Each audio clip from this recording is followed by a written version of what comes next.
Hello, welcome back to the trumpet. All right.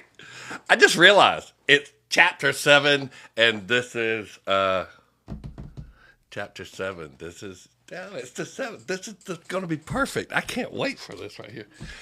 Hey, everybody joined into the live, and I'm so glad that the room is building up. Y'all let me know real quick if my voice is coming through. There was something on there, chapter 7. Oh, it's at 7 o'clock. That's what it was. It was chapter 7 at 7 o'clock. That's what we're going to do. So this is the chapter all about the book of Jubilees. And if y'all are going to be joining me tonight, I hope that y'all have gone and loaded the study guide right here. It's right there on my link tree. A lot of y'all have already downloaded it. It shows on my link tree that thousands of people have downloaded these study guides, and I'm trying to print them off now so that you can just peel this cover off of them, and we're going to end up gluing them all together and making a big old book of Jubilees, and that's going to be our end goal, because we're reading the book of Jubilees. It's in the Jubilee year. We've got some people in the room. Let me know my voice is coming through. Just give me a thumbs up or something like that.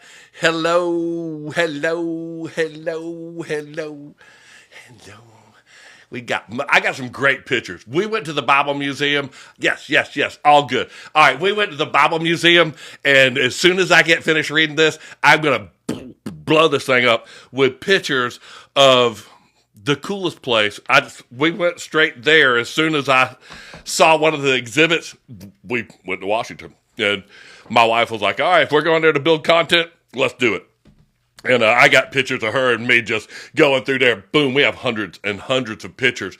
But this is chapter 7 of the book of Jubilees. And I know this is in reverse, but I don't want to disconnect my camera because I'm just not that high tech. I'll turn it around and end up having some kind of weird makeup or something on my face. But thank you for going to my website. If you go to my bio page, go to the link tree, and then go to my links. It says Jubilees Chapter 7 Study Guide. Print it off. Click on the little top 3 buttons, and it'll say open in browser, and then you can print it right off, and it's like 6 pages, and it's what we're going to be reading off of.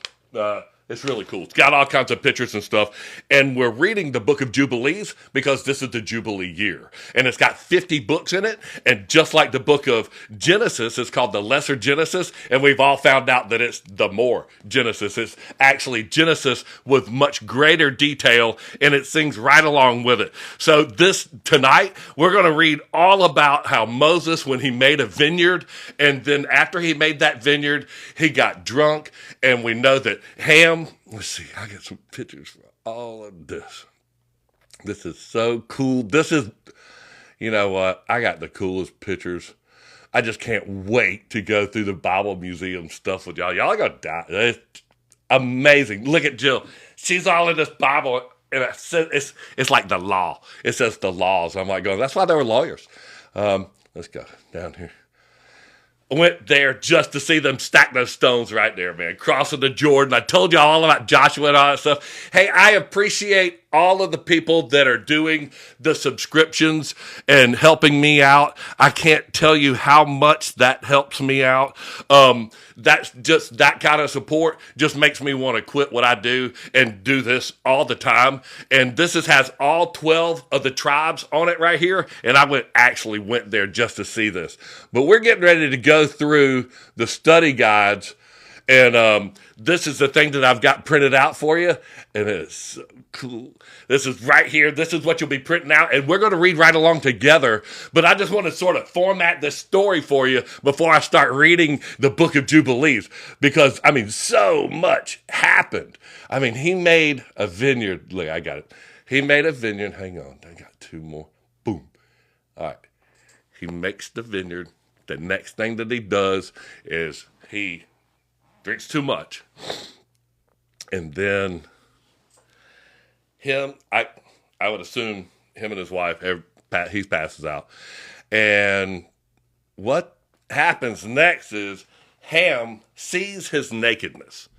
And that's where it's not a debate. It's just if you read the book of Leviticus, and a lot of times, y'all know me, I'm going to be able to search up and go, hey, just read the scripture right here. And it's not a thing that how do you put scripture to it? You read it word for word. It's not hard to get past. But that's how I'm going to back all this up. I love putting things into perspective. I love comparing them to the Bible. The best thing that I can do for you is to read this book and then show you just how much it is just like the Holy Bible and reads just like it. Nowhere in here have I read that it said do anything different. It reads that they told these people that got to see the things that were going to happen to their generations. They gave them the opportunity to do it the right way. And that one where the guy's stacking the stones and all that stuff, man, they just broke a bunch of laws. And I guess, like King David, he probably just thought that it was about him and didn't really understand that these are the future generations. And he did a lot of things that were, I guess when he saw this, I guess he just thought it was about him. But that's what makes it so good about being a couple of thousand years later. We can sort of put these things together and go, well, this is what the Bible says. And it's just a wonderful, wonderful thing to learn with. Now, again, on the first page of the book of Jubilees, we're going to dive right into chapter 7. And this is the one where, I don't want to say sin was created, but the older I got, I used to think that, hey, Noah saved everything that was good, and the only thing that got off the ark was, nothing but good. Well, if the beast is coming out of the sea, the Leviathan is coming out of the sea, Noah didn't put any fish on the boat, and all of the water that we understand is sort of a bad thing. So, Jesus is God, and he walks on top of the water when his face was over the deep. Moses divided the water. These dudes aren't in the water, man. I mean, they're not, deep diving and stuff like that. And that's what makes it so cool about, in the very end of the Bible, one of the last things, it says that there is no more sea. And because 2 chapters before that, it says, the waters that thou sawest, where the whore sitteth, are peoples and nations and tongues. And I think in the end times, there's a New Jerusalem. I don't think, man, it says it right there in the Revelation. New Jerusalem comes down. Thank you so much for all the gifts. And it says, and there is no more sea. He is the living water. And that's what's so cool about that. But this is the part where Ham sees his father's nakedness. And there's the scriptures that go with this. And it's, I don't know, man. I'm going to let you read it for yourself. And that's the way I like to do it. Again, if y'all are just joining us, this study guide right here, go to my bio page, click on my link tree, and it's study guide chapter 7, and just print it right off. 3 little dots, open in browser, and it's like 6 pages, printed black and white, and you can read right along with us. I've got it down now to where I've been putting the pictures in the bottom corner so that I can get my head out of the way, and then I can read to you. I hope that I'm getting better and better by the time I get on a couple of chapters. I can't wait to do this. Now, let me get my spectacles. Oh, here it is. All right. Thank you so much for y'all's gift. With those subscriptions, when we hit those goals, I get to give subscriptions away. I had a person that I met one time, and they told me, they said, when I land this next job, I'm going to get a subscription. And I was just telling Gigi, she's my moderator, and Katie Nicole, she's one of my moderators, and they can gift these people now when I get those subscriptions. And I know it's just a little bit, but it really helps me give to other people, and it allows me to put a lot of work into these. And I appreciate every one of y'all. You're amazing. You're amazing. And one thing that I do want to do, and I'm developing the technology to do it, and AJ, my son, has got this Zoom thing. I want to try to send my subscribers, while it's still handleable, a Zoom link. And then we can all sit in a classroom, and he can play these movies that I shot on the play the movie. Thank you so much for those hats. Those are the gifts that we're looking for. And he can play the movies on the Zoom that I took in the Bible Museum and all, because for every picture I took I don't know, 5 or 6 videos getting up to it. So I just got some great stuff on that right there. Oh, thank you so much. Gigi Sixpack, that is my wife. She's the best thing in the whole wide world. She's got some great things that she's done for some people in this room, and I can't wait for her to come out here. And you know what? I sort of got the accent for that hat thing. Thank you so much. Hey, let's read right there at the top. And I'm not going to try to read off of this thing. I'm going to get right down here at the bottom. And this is really quick how we're going to read right up to Noah. That's the first thing he did was make a vineyard. And in the 7th week of the first year, 1317, after man thereof in this jubilee, Noah planted vines on the mountain on which the ark had rested, named Lubar, and on one of Eret's mountains. And they produced fruit in the 4th year, and he guarded their fruit and gathered it in this year on the 7th month. Now, it says in the Bible, not always, but it says in the Bible that you should let your fruit tree and not eat it for the first 4 years. And he just pulled that off. And then, like in the 5th year, it's going to say it right here in verse 2, that the 5th year is when he's going to make this wine. And it actually says that he stored it for a year. So, I mean, it literally took it. And he made wine therefrom and put it into a vessel and kept it until the 5th year, until the first day on the new month of the first month. So there, he made that wine over the course of the year, and Noah is now in the winemaking business. A couple of things of bread, and he's got everything that you're going to need to roll on down the road with. And he celebrated with joy in the day of this feast, and he made and burnt sacrifice to Yahweh, 1 young ox, 1 ram, and 7 sheep, each a year old, and a kid of the goats. And he made that he might make atonement thereby for himself and for his sons. And he prepared the kid first, and placed some of its blood on the flesh that was on the altar, which he had made, and all the fat that he had laid on the altar where he had made the burnt sacrifice, and the ox, and the ram, and the sheep. And he laid all their flesh upon the altar. So this is Noah right after he gets off the boat, and he's making an altar. And every time they make an altar, they're going to carve things onto it, and it's to atone for the Day of Atonement and all that stuff.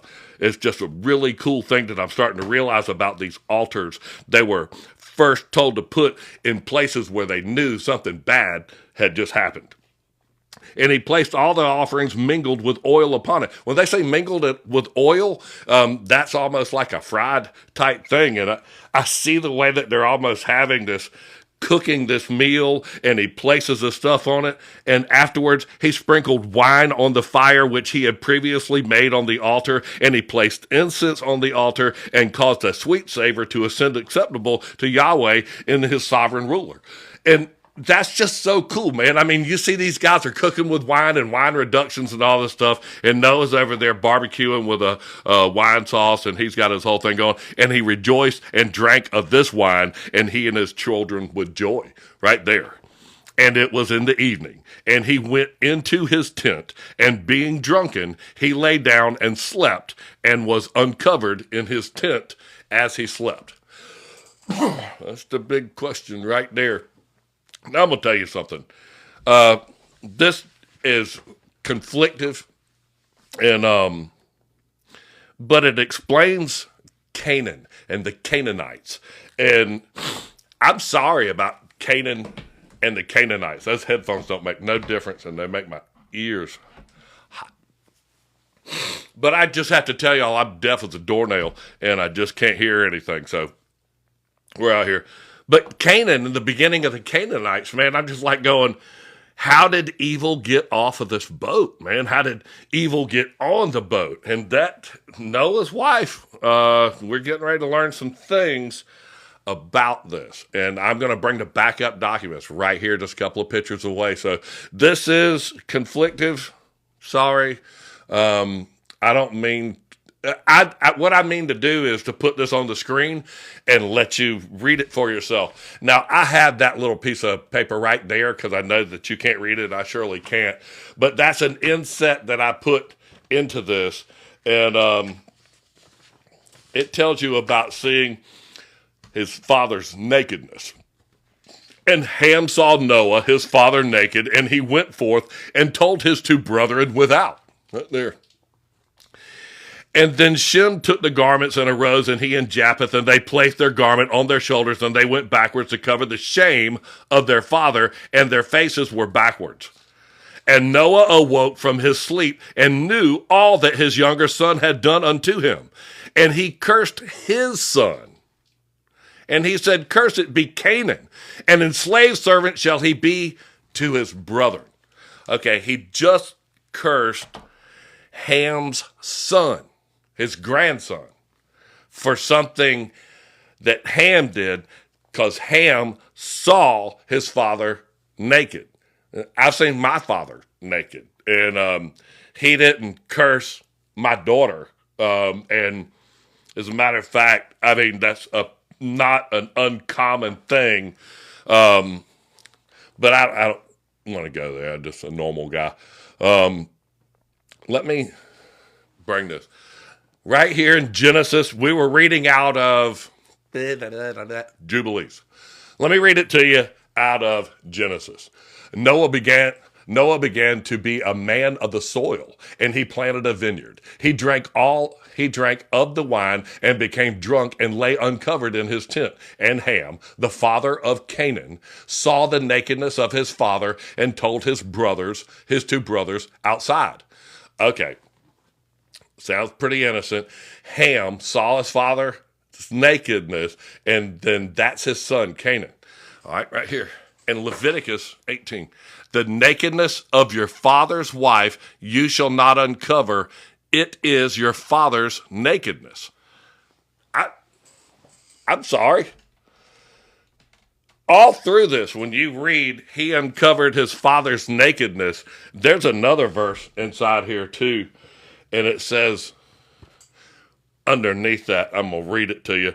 And the man that lieth with his father's wife hath uncovered his father's nakedness. Both of them shall surely be put to, their blood shall be upon them. That's Leviticus 20, verse 11. So right after that, hey, sweetheart, I love you, and I just really want to move on past this. But we're talking about, not possible it is. Ham saw his father's nakedness, and that's my wife, and I love her. Thank you for support. We have 444 people in the room. Hot dog. Hot dog. Hot dog.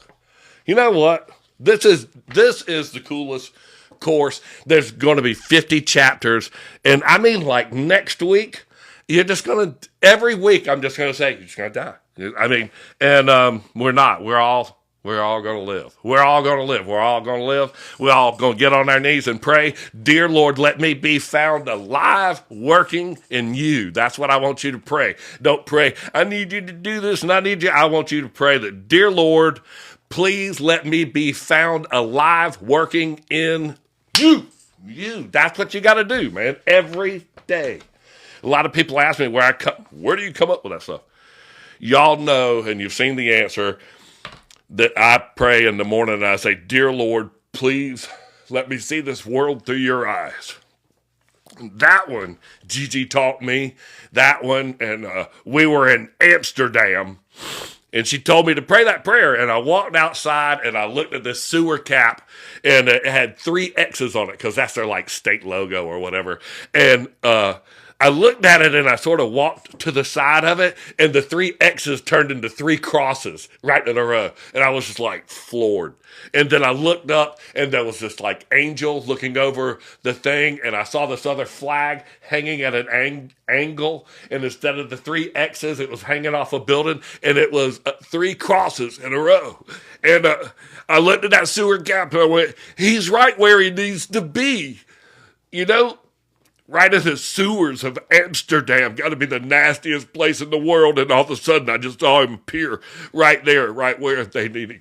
And that was cool, man. I saw that. She told me to ask her that I put my glasses on because that's going to make me not see my crowd.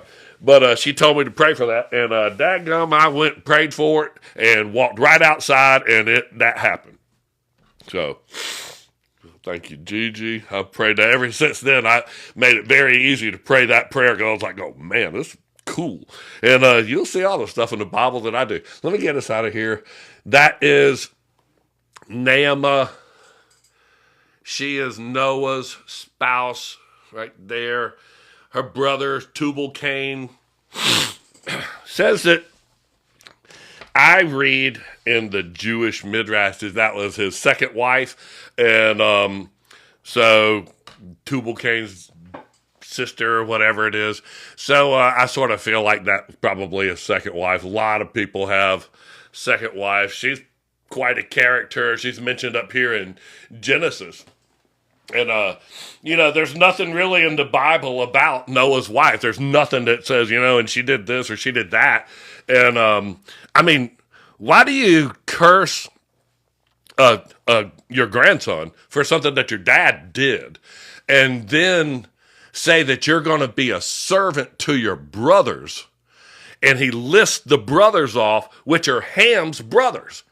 To Japheth and to Shem, you're going to be a servant to your brothers. The only way that he's going to be a servant to his brothers is that he is a brother, and that means he came from the ones that is married to the father. And I'm sorry. That's Leviticus 18 and 20 right there. That's a tough pill to choke down a little bit. I'm sorry about that. I don't like to print stuff like that, cause a ruckus. But it does. Let's read right on past that. And he blessed Shem and said, "Blessed be Yahweh Almighty of Shem, and Canaan shall be his servant." Okay. Yahweh enlarged Japheth. Yahweh shall dwell in the dwelling of Shem, and Canaan shall be his servant. And Ham knew that his father had cursed his younger son, and he was displeased that he had cursed his son. And he parted from his father, he and his sons, and him, Cush and Mizraim, and Put and Cush and Canaan. I'm sorry. Those are hard names that's almost as bad as, they're probably like Greg and Fred, those old names. And he built for himself a city and called it after his name of his wife, Nyabitchikwa. And when Japheth saw it and became envious of his brother, that's just a way to start everything off, isn't it? So Ham builds a city, and Japheth, hello, thank you so much for that hat. We're reaching my goals. The things help me so much. I'm right there. And y'all are amazing. And we've got 43 more books that I've got to make that have these pictures and have all this backup to it. And man, even every time I walk into one of the places at the Bible Museum and all that stuff, we buy these books. And I want to make this. I want you to know what they tried to hide from us. And they're not going to get away with it with me. But he got envious, and he built a city for his wife, and Japheth saw it and became envious. We're right there in 15. And he was envious. And he built it, and he called his name after his wife, Adonijah. Hey, I'm from Georgia, so that's as good as we're Adonijah. And Shem dwelt with his father Noah and built a city close to his father on the mountain, and he too called it the name of his wife, and it was and behold, these three cities, and near Mount Labor, and fronting the mountain on its east, and on the south, and towards the west. Those are just the way I have to say those cities. And these are the sons of Shem, Elam, and Asher. And appreciate that, Dad. And this son, and was born 2 years after the flood, and Lud, and Aram. Hey, listen, I had some fun with those names, and I'm so sorry that I had to say them, but there's just no way a guy from Georgia is going to say, I just can't even do that. But here's what happened, and we're not to the part to where they get mad at Canaan, because he disperses them out. Let's see, we go over to the next page. Is that one? It is that one right there.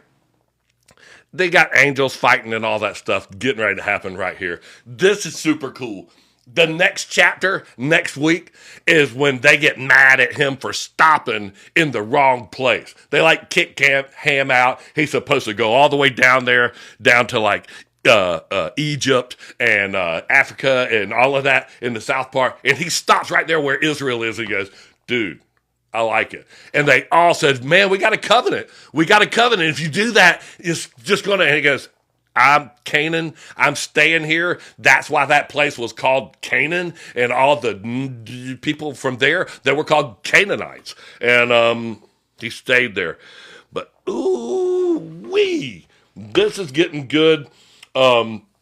This next chapter that we're, next verses that we're coming into. And I like these chapters because they're like 6 pages and it doesn't take that long to read them. And all of these courses are now on YouTube, like tomorrow. And I've got my son working on that and he'll have them loaded into YouTube. He's much faster than me because he's got like a 2 or 3 in front of his number and he types so fast. I just like, it hurts to watch, man. I'm like, did you just delete my account or something like that? And he's, no, I didn't. I'm like, okay.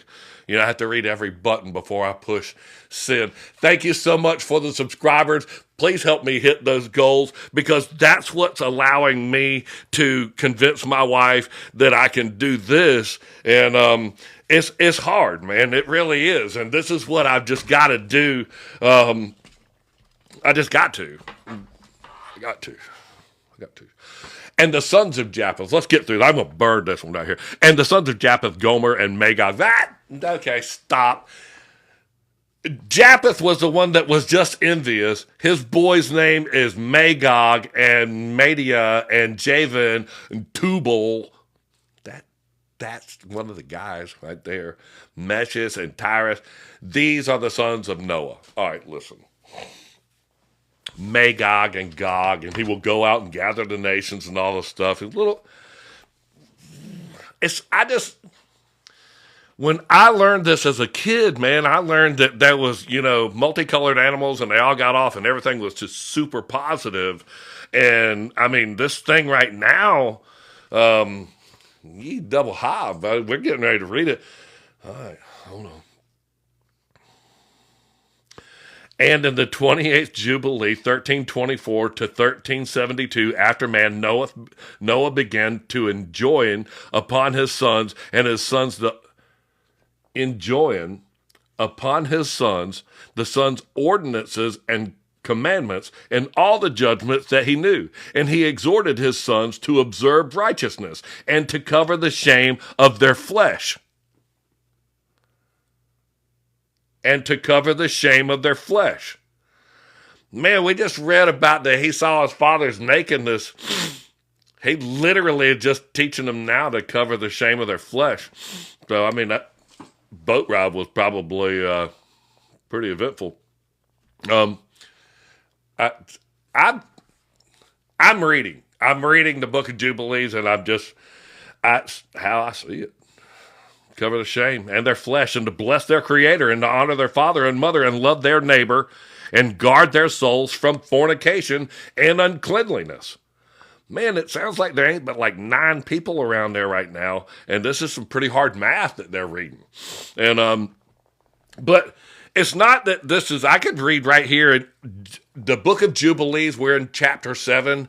If you're reading the Holy Bible, you're literally reading the edited, redacted version of this. And it's going to be like chapter 8 or 9 or 10. We're right there. They lay right on top of each other. Both Genesis and Jubilees have 50 chapters. And that's what a Jubilee is 50 years. And we're in the Jubilee year. I just thought it'd be a great time to read one of these every week. And every week I'm just more and more impressed. And the study guides are right there so that you can go print them out. And this is just a great thing that we all need to know right here.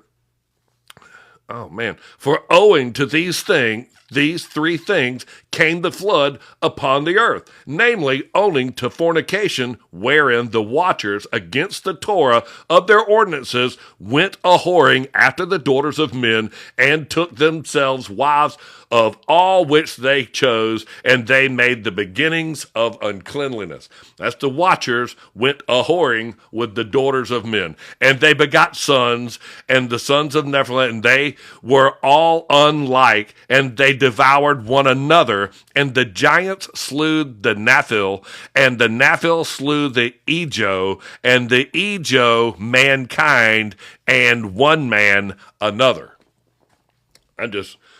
This book, the Book of Jubilees, right here. The Book of Jubilees was found in the Dead Sea Scrolls, buried for 2,000 years, right next to the book of Genesis, Exodus, Leviticus, Numbers, all buried in the same cave with the first book of Enoch. So I'm not reading you something that somebody made up in the 18th century. They pulled the Dead Sea Scrolls out, and Katie, that's one of my moderators right there. Thank you so much. Y'all are amazing. I am going to make this. I know I'm going to make this. They pulled the Dead Sea Scrolls out, and when they found them, man, the church was completely busted out because they had hid the Book of Jubilees and got it out of circulation. They had their Sanhedrin do it.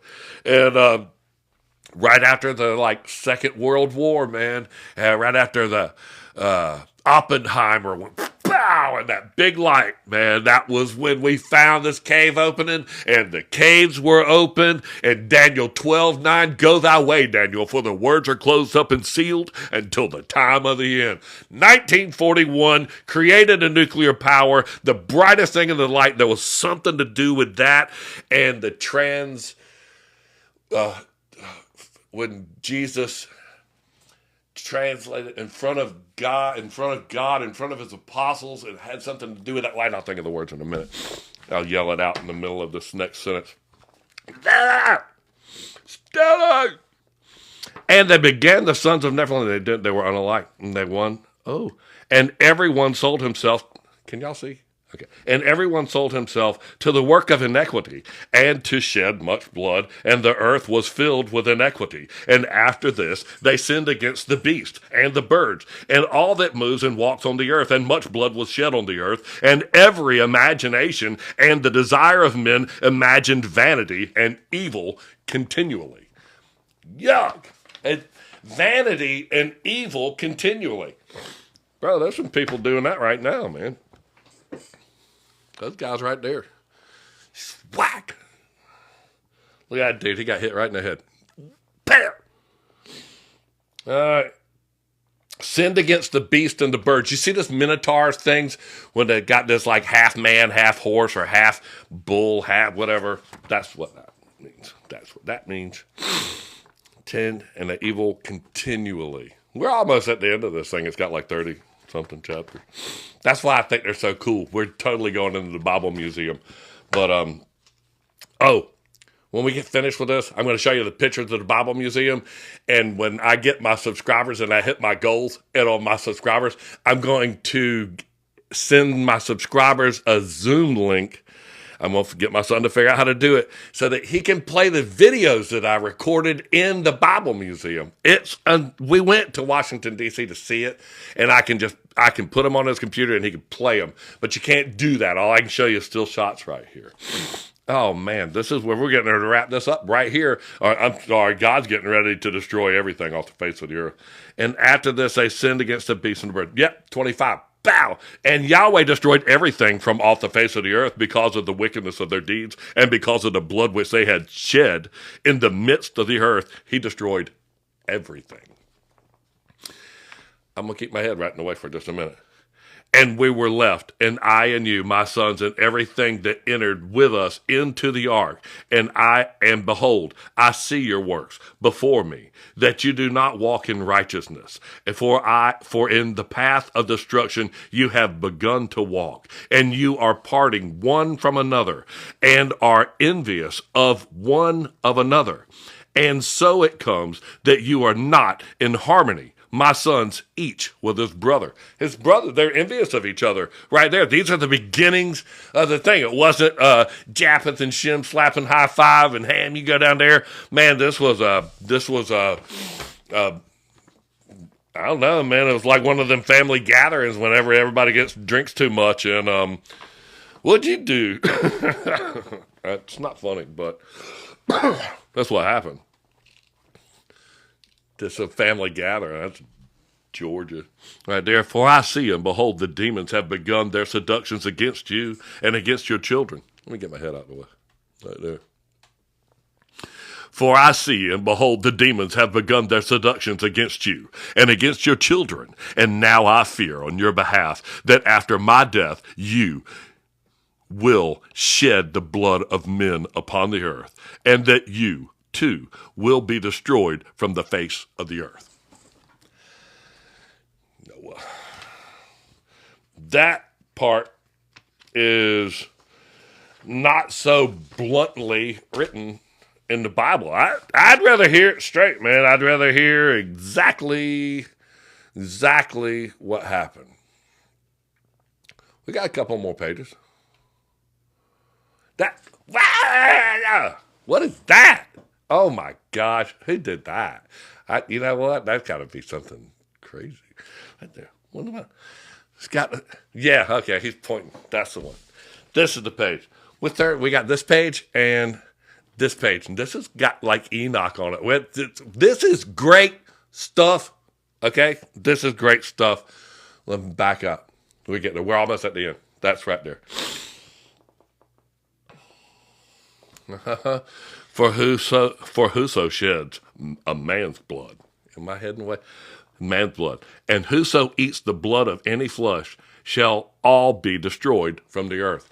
Man, he's talking about, it says right here, and there shall not be left any man that eats blood or that sheds the blood of a man on the earth, nor shall there be left to him any seed or descendants living under heaven. For into Sheol shall they go. It's into Sheol. It tells you all about more of those places and all that. And into the place of condemnation shall they descend, and into darkness of the deep shall they all be removed by violent death. Man, you're talking about in the days of Noah. It's in Matthew 24, and as in the days of Noah, they all get removed, man. They shall be taken. You know that guy, that's part of my prayer, man, is it says, I want to be found working. He goes, gracious and good to him, the man that is found giving meat in due season. Brother, I tell you what, it's the Jubilee year, and I think you need to hear what I'm telling you. And this meat, you just chew it up. And if somebody comes up talking something to you, I want you to know this is the truth, and you'll know it. I want you to know it. They tell you exactly, we learned 2 weeks ago, that if we'd even read this book that the Sanhedrin had taken out, we would have a calendar that would tell you exactly what day it is. And it said it just exactly right. And they said they will read the moon and they will go wrong by 10 days. And sure enough, they were captured by the Babylonians, adopted their calendar, and they used a 354-day calendar. And they went wrong by 10 days, written right out in the book of Jubilees, chapter 3 or 4. Let's keep reading this. This is Cain. He's all, getting ready to get pushed on out. And there's no telling what that was. When you look back into the heritage of these Tubal-Cain's sister, Tubal-Cain is a tough guy. Mess with him, man. He's the artificer. Oh, man, it's written right there. He's the one that teaches people how to play the harp, and all that play the harp. Y'all know exactly where I'm going with that. Who plays the harp? Damn. Let's see if somebody... I was a Freemason. What did you just say? Because I've had a bunch of people quit the Freemasons. I was a Freemason. That was a password. I was a Freemason. That was a password. That's fine. I hope that you, King David, man, y'all know, bam, bam, bam, bam, bam. I quit. Yeah. You know what? I get that all the time, man. People that say, I'm not a Freemason. My stepdad was. I got a treasure chest right there. It's like a treasure chest. And it's full of all of his stuff. And I just don't adore it. I hope I've opened the eyes of some people. I can tell you that. They text me in their private messages, and I said, hey, this is called No Man Master, and y'all are doing that like left and right. But I could go on all day about that. I hope that you just read this book and just be smart, okay? Just be very smart. You see somebody that tells you, I don't want your wife to come into this place, or women aren't allowed and all that stuff. Okay. The minute that you tell me my wife's not allowed, you might as well tell me you don't like my dog either. Boy, that's going to be terrible. All right. Let's read this next page. For whoso sheds a man's blood, and whoso eats the blood of any flesh, shall be destroyed from the earth. Did I say this right? Oh, no. You know what? I pre-read all this stuff, and that's why I've got Vujade. Hey, listen. We're almost on the last page. Y'all know, go on my bio page, go to my link tree, and you can print off the study guide right here. And it's like 6 pages. You read right along with us if you want to. When we get finished with all these courses, this will make you a book of Jubilees. And it's just like reading Genesis and about half of the book of Exodus. And the biggest thing that this book of Jubilees does, and it starts at the beginning, is it says that you should honor the Sabbath. And I'm just going to tell you something. We've ruined the calendar so bad that we have no idea what the Sabbath is. I want to tell you, we went right into that Bible museum, and they had all this stuff, man. They got like the Vatican archives and all these things from the Vatican, these super huge books. I'm going to go back. I know. I'm going to read it. I wanted to show you how bad. I'm going to show you. They had some cool stuff. But they had like 1 million calendars. I took a picture of it. You were talking about the harp. Harps. You were talking about the harp. They want to hear. All right. Hold on. That's good. Let me get back. Reset your live goal, too. What is it? Reset your live goal. Your subscriptions in your at the top. Set a new. Thank you. Oh, I did it. All right. Set a new. I'm going to set. I'll get it. Jill, hang on. Don't let me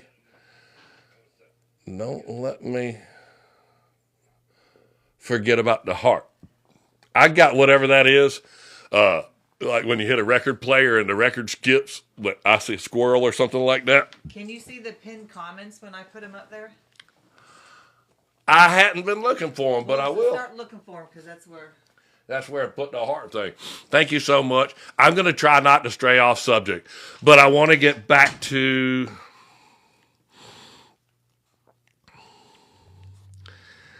David. How did I get to that wood? And I was talking, let me read this thing. For whosoever sheds a man blood, whosoever eats the blood of any flesh, shall also be destroyed. And there shall be no man that eats blood or sheds blood of any man on earth, nor shall there be him any seeds of descendant living under heaven. For into Sheol they shall go, and into the place of condemnation. I read all this stuff, man. Where you go? And to suffer the soul which eats the blood. You know, I'm going to keep reading this. Jill's going to pin that thing. We all know that there was something about the making the harps, and I'm just so sorry to say it in here and get me back on that subject. Because Tubal Cain, it was on this map right here. At the top of the map of time, it says that Tubal Cain taught all the players of the harp and the piano and stringed instrument. I'm going to read it word for word. Hang on. You ain't going to get me. And that's David right there. And y'all know, and he had the almug wood from the tribe of Zebulun. Right here, Falcon Grace. He was the father of all such as handle the harp, and he was the father of all such as dwelling in tents. Genesis 4:21, maybe? Genesis 4:20. He was the father of all such as handle the harp and organ. David. Listen, man, he went into that mountain. I'm going there. That's what I was talking about, the harp. And then the tribe of Zebulun, lost tribe of Zebulun that built the pyramids right outside of Jerusalem. you know, when you stone somebody to death, there's going to be a pile of rocks, and that sort of is what I hate about pyramids. But that happened. He built them right outside, and he built this big ship. And it was a big, like, marble ship. You can go read that in 1st and 2nd Maccabees about the Maccabee boys, and they're building this tribe of Zebulun. They build these marble ships out there between the coast and Israel, and they're lost. And they come back with all this gold that they find in the sand and these algmud trees, and they're lost forever. And all of a sudden, this stuff matches the algmud trees that are in Brazil that are still known today for making harps. So all this Aztec gold, all of this algmud wood, which is super hard, and it made the 2 columns on the front of Solomon's porch. The 2 columns on the front of Solomon's thing were algmud trees covered with gold or something. And they got all that from, like, Brazil. They say that's one of they never found the name of the city. I can't think of it. But, man, that was like Brazil. I mean, those dudes were building mud huts, and all of a sudden they're building an acoustically balanced pyramid over there where they clap their hands and it sounds like a bird chirping. Okay, man. You know what? Y'all got no history of that. Lost tribe of Zebulun. These dudes they built a pyramid so double big. You think they didn't build a boat? There's a 100-foot boat in that pyramid right outside of it. You don't think they built a 100-foot boat and went, all right, hey, listen, all of you dudes right there, y'all are giants. Yeah. All right, make some big oars because we're going over there. And, I mean, there were giants all over the place. You see these pictures of these things, like that stack of stones right there, that's like 12 foot tall. When you walk into that exhibit, it's got all of the 12 tribes right there, and it's just amazing. I went to that museum just to see that. And, that piece right there. Come on. Focus. That one. He starts cussing right there. He don't cuss none. There's no cussing in this book. That's me I used to be a roofer, and I learned how to talk professionally from roofers that worked for my father. And they didn't like me because I was the boss's son, and they hated me. They did. I hated them too. But I ended up being the boss, and it's tough. And they couldn't get rid of me because I was the only one that had a driver's license. So I'd just tell them, hey, listen, you're going to walk home if you keep giving me any static. And but it's a good way to be raised up. There was one of those dudes in the middle of it, and his name was Preacher. And every one of them was a different color than me, and my nickname was Spot because I was a little white spot in the middle of all of them. And I remember Preacher. He came over from South Carolina to Savannah, Georgia to roof with my father every day, and he'd tell me, boy, don't you make me lose my Jesus on you. Preacher. He did, boy. He said, don't you make me lose my Jesus on you, Gregory.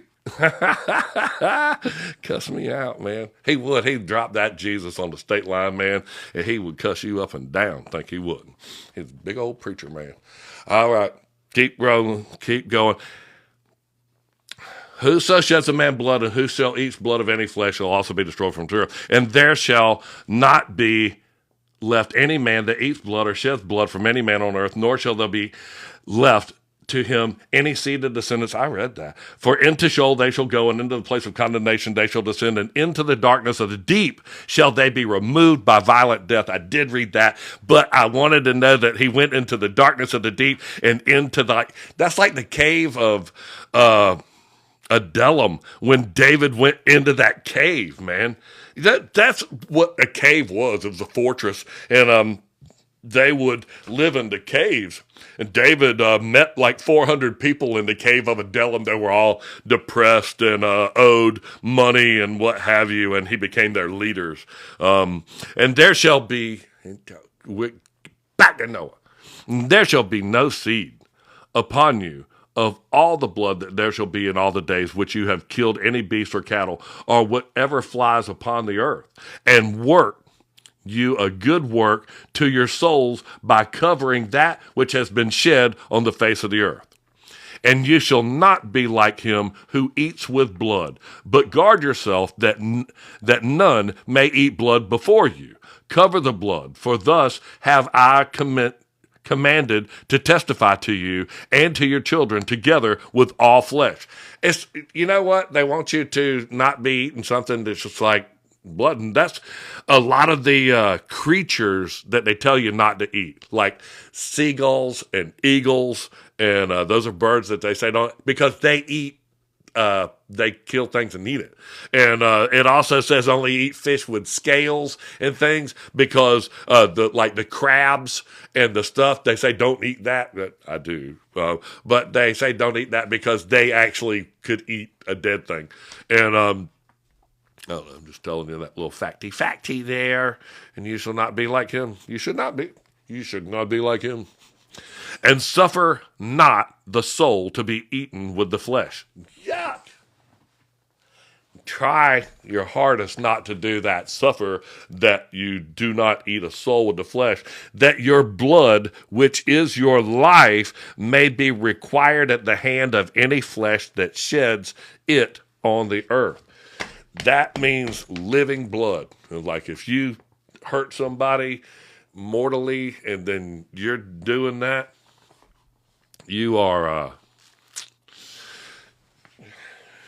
you're a special person. Verse 33, these are all pretty interesting. For the earth will not be clean from the blood which has been shed upon it. For only through the blood of him that shed it will the earth be purified throughout all its generations. And now, my children, listen. Work judgment and righteousness, that you may be planted in righteousness over the face of the whole earth, and that your praise be lifted up before Yahweh, my Almighty, who saved me from the waters of the flood. Who is talking to us right there? Saved me from the waters of the flood. You know, this is an amazing read. They asked for books of the Bible to be canon. I'd love that. And a canon means that you know who wrote it, okay? And it attests to it. This is Jubilees chapter 1. Let me read you Jubilees chapter 1, because it'll tell you who wrote it. 1, 2, 3, 4. I love it. I glue all my study guides together, and Jubilees chapter 1, and it came to pass in the first year. Dude, yeah, this is canon. You don't never get no book. This is Jubilees chapter 1 right here. Let me read it too.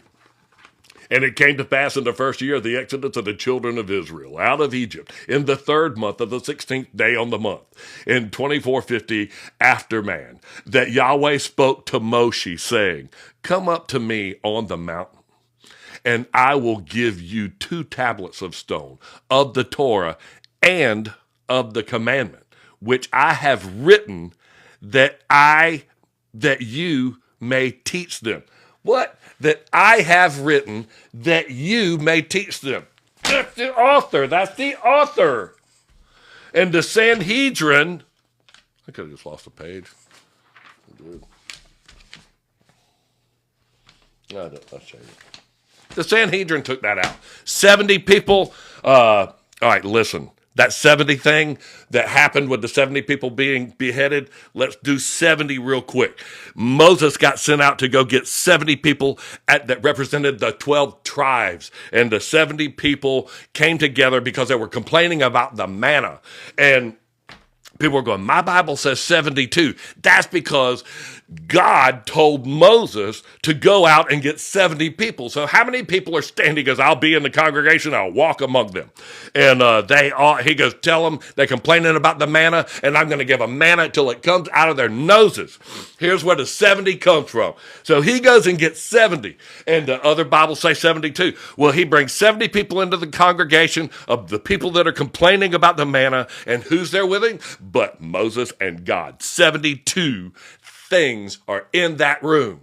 That's where you get the mix up between the numbers of 70 and 72. If you go inside the Capitol where you lay in the body of state, wherever the Jimmy Carter was laying there are 72 windows that look down and they emit the light into it. It's called the lantern or something like that. But 72 is the amount of hours Jesus was in the ground. And that's just what's 72, 3 days, 3 days and 3 nights is 72. So when you see 72 wreaths around the World War II memorial at the bottom of the obelisk right there, the largest obelisk in the world, his ideas, ADD. 72, when you read these, the 70 people that were found in that church, he said, bring the 70 people into this congregation, and those people were in that church. Then I read that scripture about, and those that were beheaded for the witness of Christ, and I'm going to tell you something, man, I know that was talking about John the Baptist. I know when that was and all that stuff. But this for sure seems to be sort of a cycle that we go through. I'm sorry. That just, they did that on purpose and took those people out. And how brave you must be. God. Hope everybody out here is that brave. I hope you know that if you ever drop your guard, say, no, man, I don't want you to do that. You got to be that brave. I'm sorry. I hope you don't, but I hope you know good enough to be that brave. Don't you say no. He's got you. I know that he does. I know that he does. And behold, there it is. That means I've been talking I had to drag my puzzle in place. I'm sorry.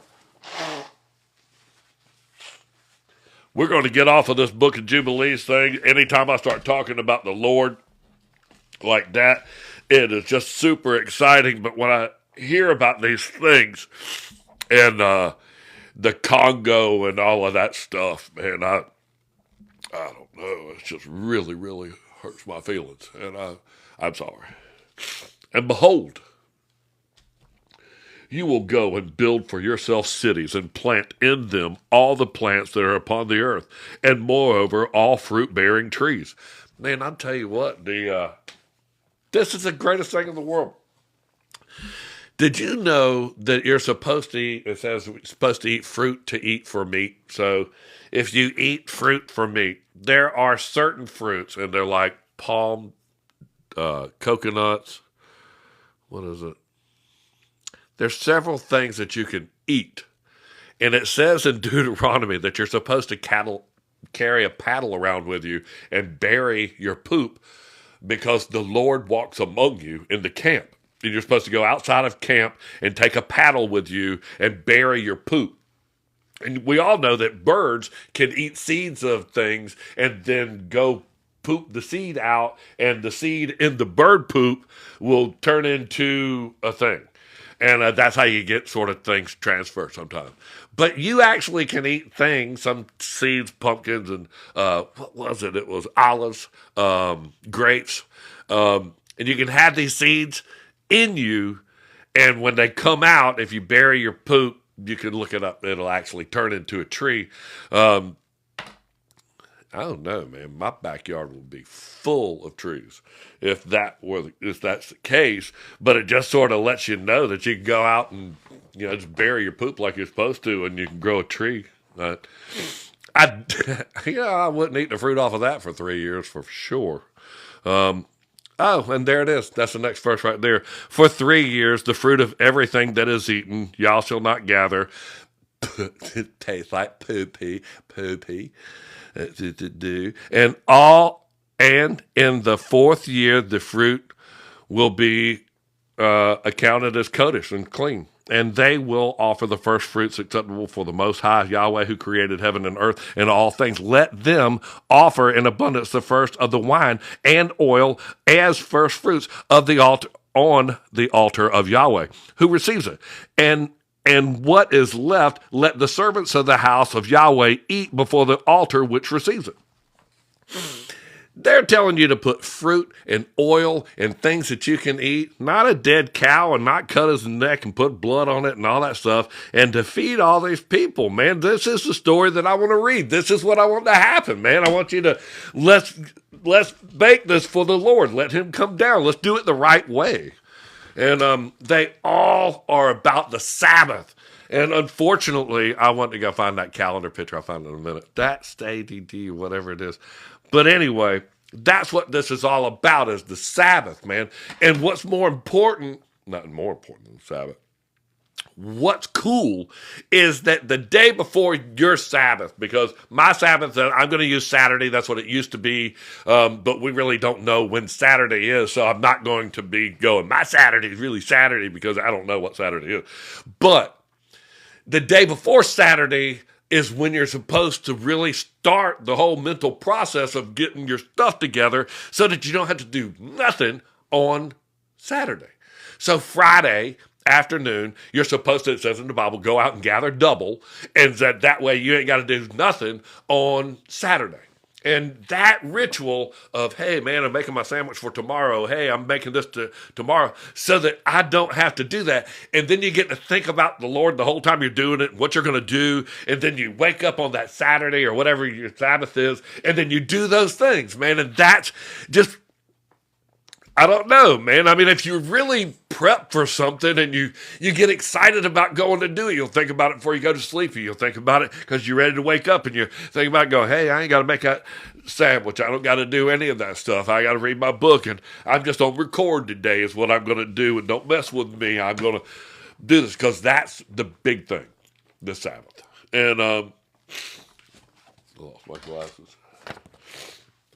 This is talking to Enoch right here. This gets really interesting. And we just read that about the first 3 years, and it does ironically, and I didn't throw that in there on purpose, it did ironically sort of go along with the pooping the seeds out. I have to give it that. And in the fifth year,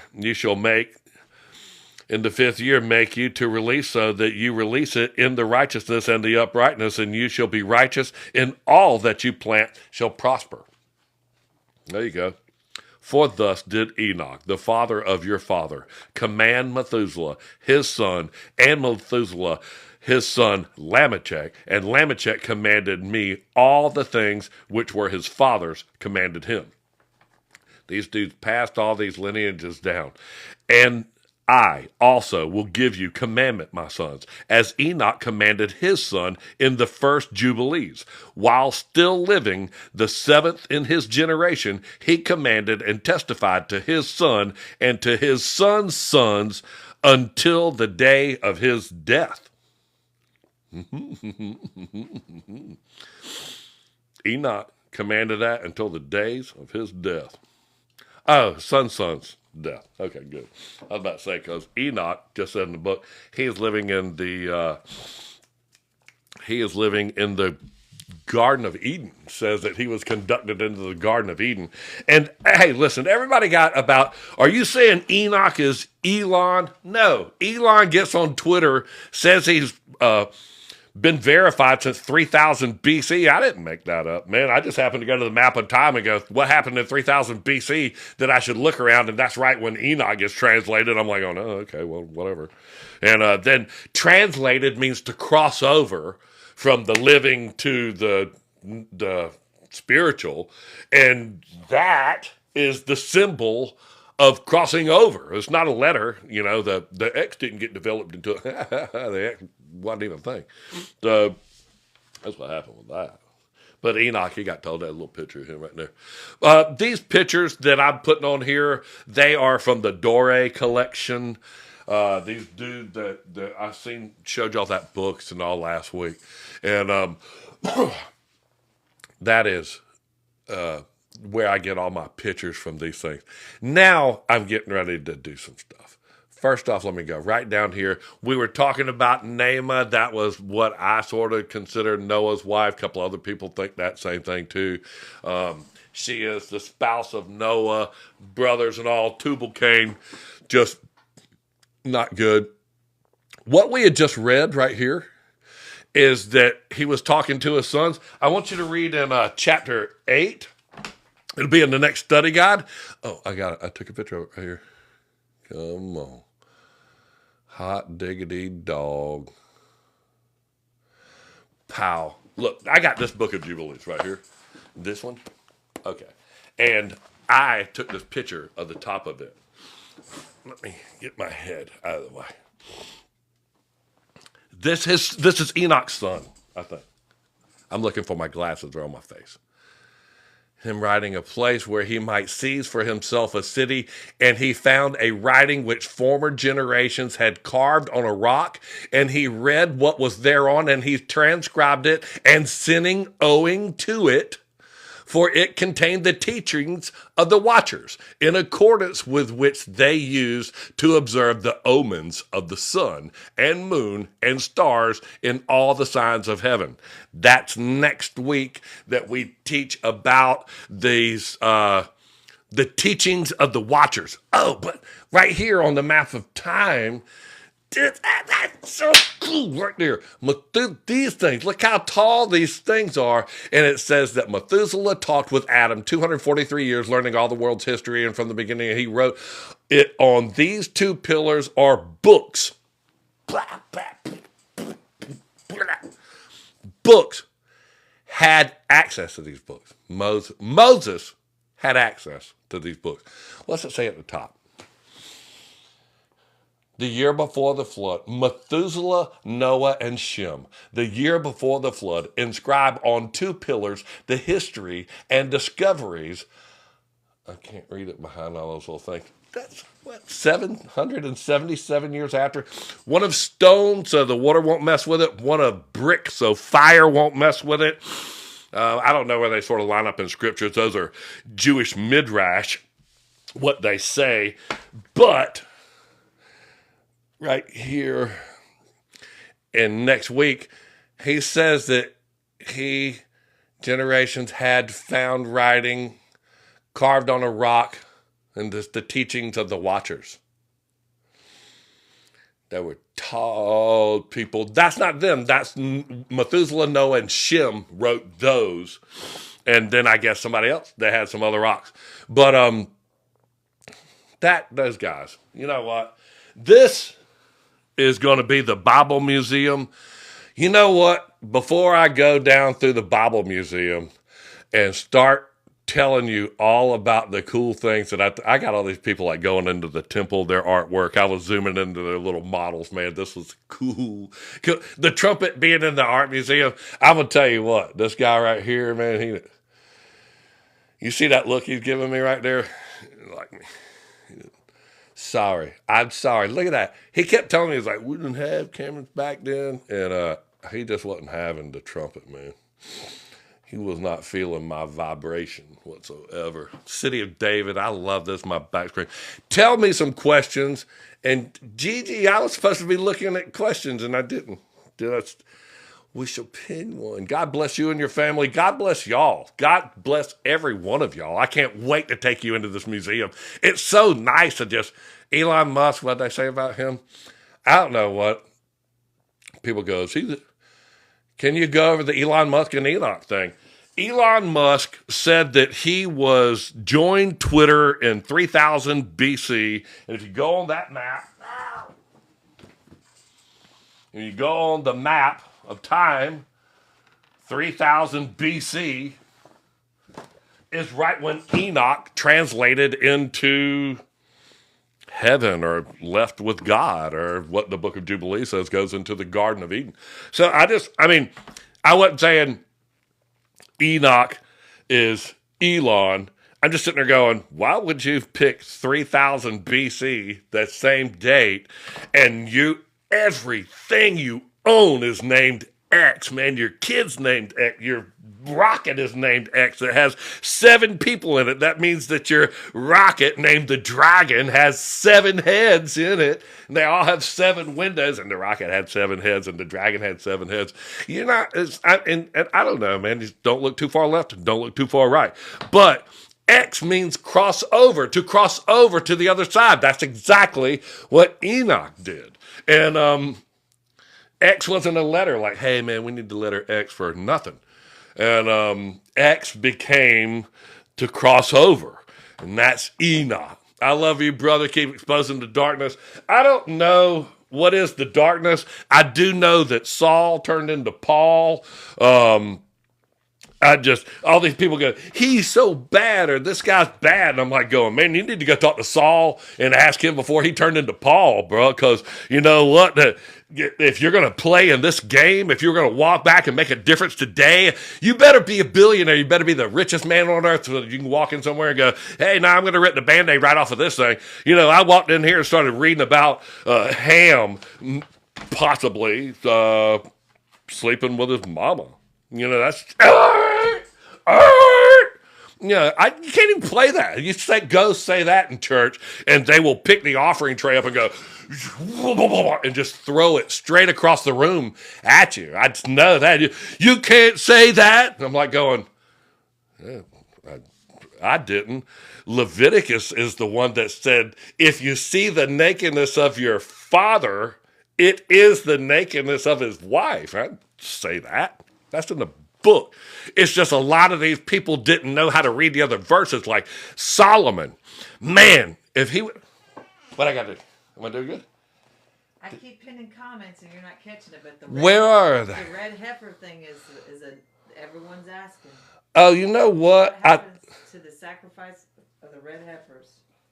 I don't believe none of that red heifer stuff.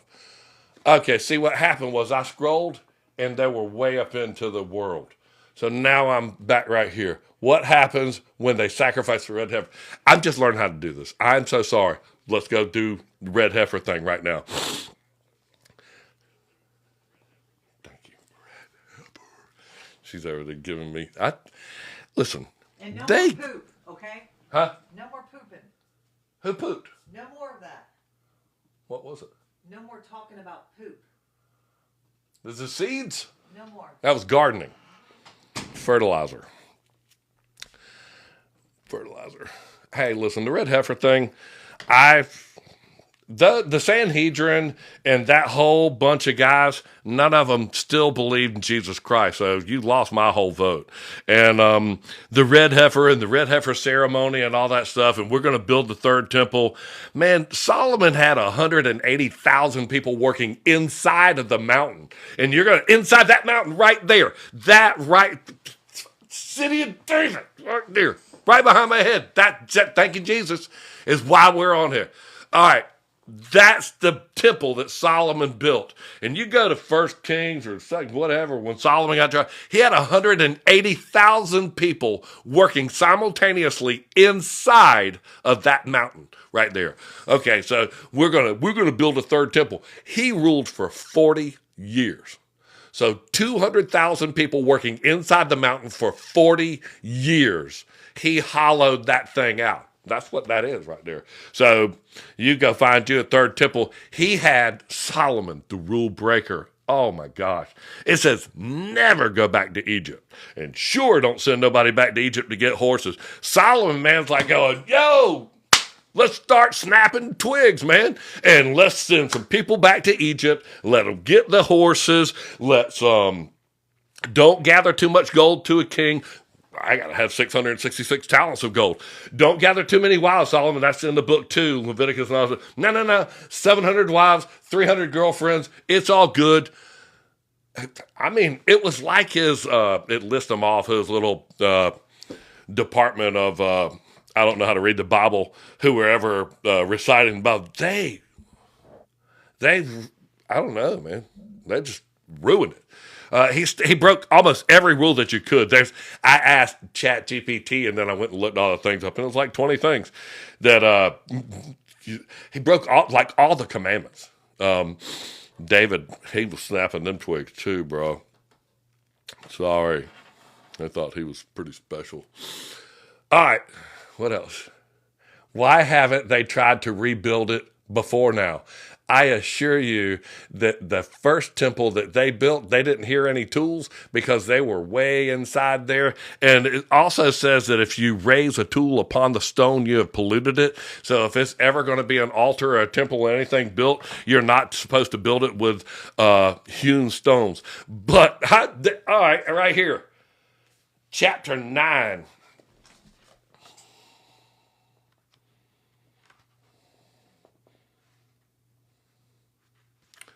I want to read this. It's an angel talking to Jacob.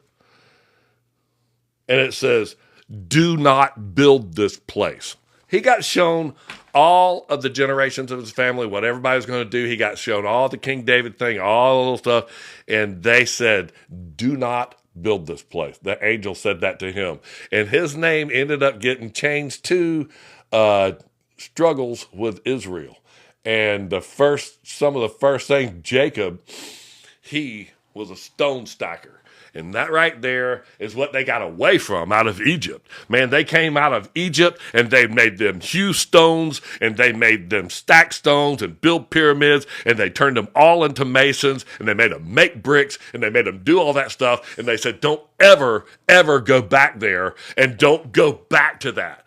And man, you see these stones, he goes, go get these stones and stack these up for an altar. He told Jacob, I went to Washington, D.C. to see this picture right here, just to see this, because Joshua got told, thank you so much, thank you so much. Thank you so much. This is where I'm getting ready to go into the Bible Museum. I took 1 billion pictures in there, and this is what I really want to do. I took a bunch of videos, and I'm not sure that I was supposed to. But all the people that are subscribing, I keep making these goals and all that stuff. I'm going to take all of y'all on a Zoom call, and we're going to do a Zoom call, and I'm going to be able to play the movies that I shot while I was in there. That's going to be so cool. All right, I went there to go see this as soon as I saw, and sure enough, they said, you can't take pictures of this. And we walk out, 20 people in our little group, and I see 20 people, pat, pat, pat, pat, pat.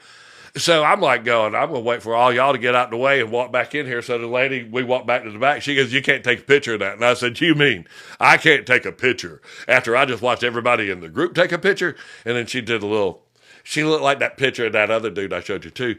And I wasn't having it, man. I was like listen, I came in here and I'm not trying to be conflictive or anything like that, but I'm not hurting your rocks with my camera thing. And I literally came to Washington, D.C. just to take a picture of this stack of rocks because I know that Joshua, he got directed by Moses to go build those so that the pagans would know, hey, all the tribes of Israel were here. Okay? But what Joshua did that he wasn't supposed to is they parted crossing the Jordan right there. Let me see if I can get that other picture. Yeah. When they crossed the Jordan River, it split the Red Sea. The ark did. Well, when they got around and got to the Jordan River, the ark split the Jordan River too. They weren't in the water. The water's a bad thing. You know that. The water's a bad thing. Okay, so they're going to split the water, and it's going to divide out. And Joshua was told by Moses to go stand these stones up. That's what God told him to do on the side of the river right where they crossed. Okay, Joshua takes off on his own and goes and gets 12 stones from the land and puts them in the middle of the river. Okay, and he had been told to take 12 stones out of the river and put them on the land, which he did. That's that stack right there. And they had their names. I guess they had their names on it. Whatever. It's the 12 tribes of Israel.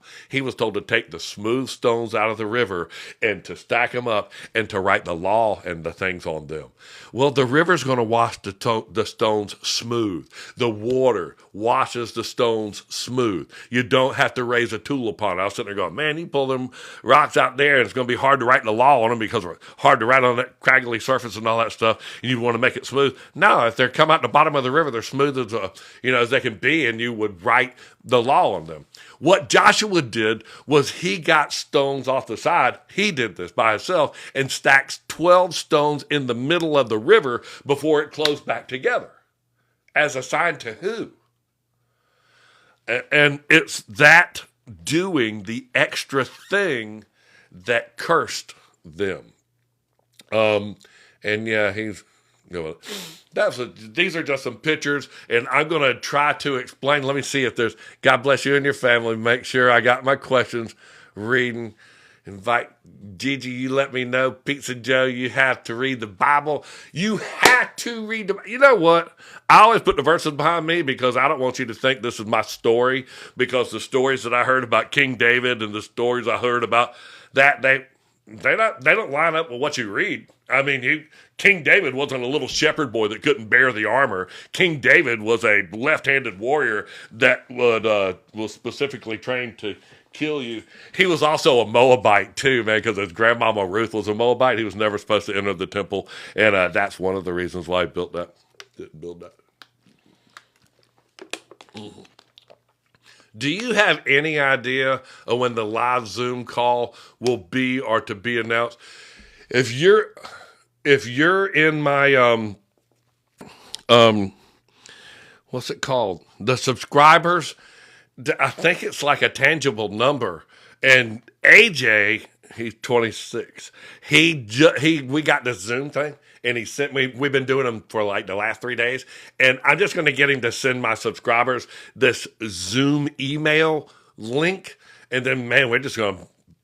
And I'm going to be the trumpet, and I'm going to get him to where I can play. I got to play the videos because that's the coolest thing, man. And I got hit by a car a bike. I hit my bike. I was going to the Bible Museum. I'm going to get my shot, and of course I wasn't looking. It's just like Amsterdam, and you step in the bike lane, and you're going to get railroaded. And sure enough, man, I don't know. I guess the guy wasn't looking where he was going either, because he was going 30 miles an hour right in front of where all these people are taking pictures of the front of this whatever. But yeah, I got the whole thing on film. I can show you right where I went, and then it jerked all over the place. He didn't say a word. It's okay.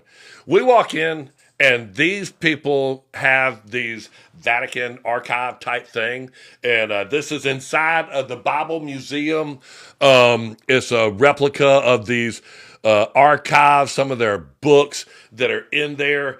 It is just amazing the things that we saw